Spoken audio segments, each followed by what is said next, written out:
Okay, thanks to Niedercar, we're off to farewell the Royals Rumble, an annual spring event hosted by a band of mates that go by the Royals. 10 years marks the end of an era for this intentionally low-key Pirongia get-together. Well, it's been low-key for the participants anyway. Come around pretty quick, but it's just gotten bigger over those 10 years. Even if it was just us geezers sitting around just having a few beers and talking and old car stuff, it didn't really worry us. Yeah, I don't think there's been any chili building time at all. Actually, it's been so busy.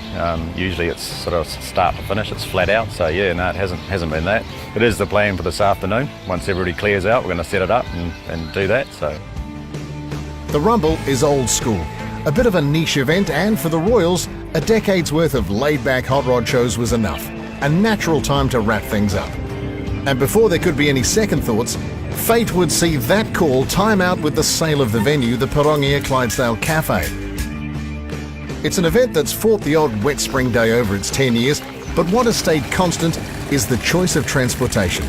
363, American, British, and we like them to sort of be hot rodded in the old school style. No shiny wheels, no digital dashboards. And that's the great thing about our car culture is that, there's a lot of subcultures, and I think that when we said, right, white walls, flat heads, probably didn't expect the people coming from so far away. Absolutely ecstatic from the fact that the support we've got, the exact targeted people that we've wanted to happen, and the way the event runs, it's all about people just, hey, start of the show season, start of the hot rodding season, let guys catch up after a long winter working on cars, and just good people catching up, hanging out together. That's the absolute key. The cars in the background are just what caps it off, icing on the cake.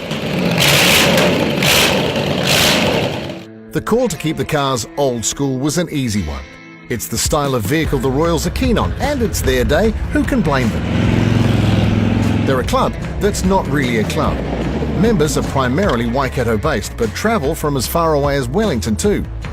We're just a bunch of mates. I think that's the biggest thing, just a bunch of mates with the same sort of ideas on how we like to do cars and what we like to do as far as the hot rodding scene is concerned. So we don't have any governing body telling us what to do or whatever. So yeah, that's really all we are, really. Yeah, we're not a club as such, we're just a bunch of guys that have known each other for so long, and when we actually sat down and started hatching all this, we realised that we had just a common bond. Yeah, we like beer, we like old music, we like old women, we like old cars, so yeah, and the camaraderie is awesome,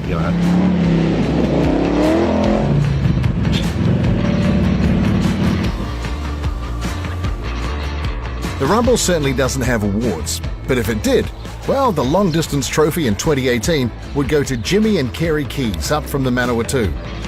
Yep, took us 6 hours yesterday.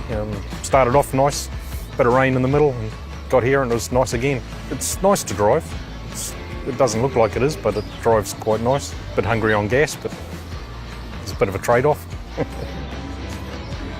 34 Ford Coupe, 354 Chrysler Hemi, 6 carbs, turbo 400, trans, 8-inch diff. It's quite an experience, I suppose. You see things differently on the road. People always waving and tooting, and gives you a hell of a fright sometimes. But yeah, everyone seems to be your friend. You stop for gas and you're in a hurry, but somebody wants to talk, so you spend the time to talk to them and they take photos, and then you're on your way again. So you can never be in a hurry anywhere. The Royals themselves pilot some pretty neat vehicles. Tony and Vanessa recently decided they needed more Oldsmobile in their life. It's always been a bit of a dream to have the 49, the new one we just got in the country. We saw a picture of one in a book probably 10 years ago. Been keeping an eye out for it, and then friends just texted us one day and said, have you seen this 49 for sale in Pomona, I think it was, and so a few months later it's sitting in our garage.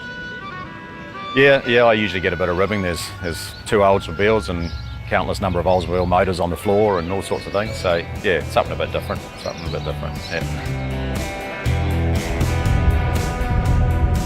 Another rare sight on our roads, Kevin's Edsel Sports Coupe. Yeah, it's a 1958 Edsel Pacer. It's a Pacer two-door sports coupe. One of the, obviously the first years of Edsel for the 2.5 years that they run.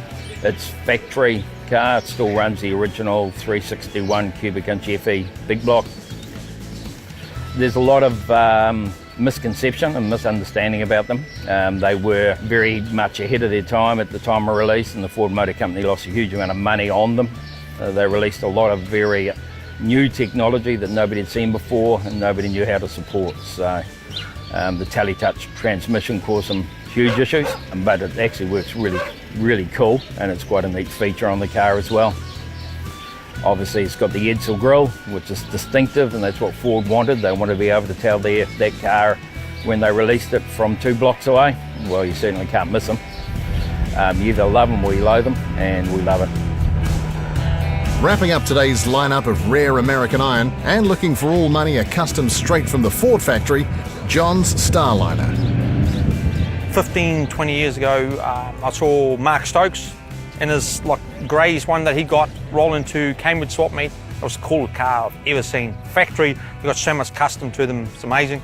So finally one came up in my price line, so I bought it, done a few things to it. I've got to thank Sean for that, Sean Fleet, and it's all legal now and it drives a dream, honestly it does.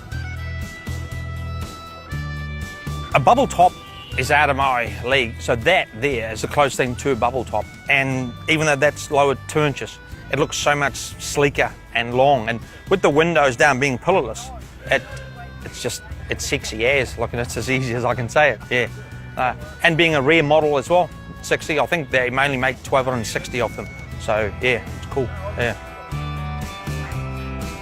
390 FE in it, with an exhaust leak like they always have on the passenger side, normal auto behind it, factory diff, it's got drum brakes all around so it slows down a little bit. What I like the most is in this car, I've only driven it to a few events, people coming up and actually having to read the sticker on the side, because even Ford owners don't truly know what it is, and that's what I actually like the most about it, because most people that know me know that I like stuff that's different, and that's what it's all about. To me, it's one of the best and coolest cars they actually built in the 60s. And it would seem all good things must end. This low-key spring get-together will be missed on the Waikato hot rodding calendar, but while the Rumble might be done and dusted, you sure haven't heard the last of the Royals. End of an era.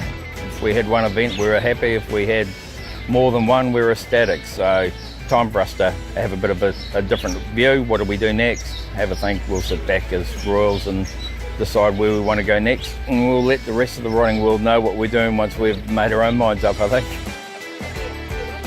I tell you, one of the biggest thrills for me is to wander into somebody's garage or something in a totally different part of the country, somebody I don't know from Adam, and hanging on the wall is a Royals Rumble poster. It's a great event, and I didn't think we'd be here 10 years later. It's something to be proud of. I'm proud of it, and I know the other guys are too. So.